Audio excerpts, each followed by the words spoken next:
ఈ వీడియోలో పోట్లీ బటన్స్ ఎలాగా తయారు చేసుకోవాలనేది చూడండి.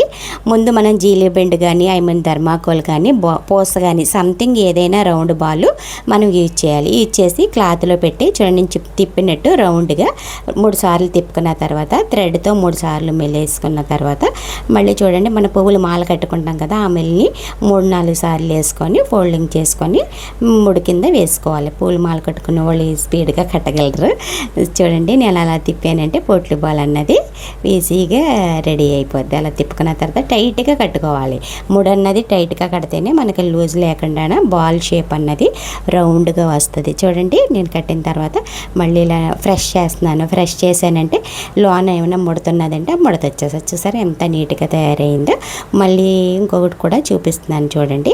జీలిబెండ్ బాల్ కానీ పూస కానీ రౌండ్గా ఏదన్నదైనా యూజ్ చేసుకోవచ్చు. యూజ్ చేసిన తర్వాత మనం కొంతమంది క్లాత్ అన్నది విడిగా పీసుల కింద కట్ చేసేస్తారు. అలా కట్ చేసేస్తారంటే క్లాత్ అన్నది వేస్ట్ అయిపోద్ది. అలా కాకుండా మనం ఏక క్లాత్లోనే ఇలాగ మనకు కావాల్సినంతగా బాల్ అన్నది తయారు చేసుకొని పెట్టుకున్నామంటే మనకు క్లాత్ అన్నది వేస్ట్ అవ్వదు. మనకి ఎంత కావాలితే అంత కట్ చేసి చూసారా ఎంత ఈజీగా తయారైపోయినాయి. ఓకే ఫ్రెండ్స్, వీడియో నేస్తే లైక్ చేయండి, షేర్ చేయండి, సబ్స్క్రైబ్ చేయండి.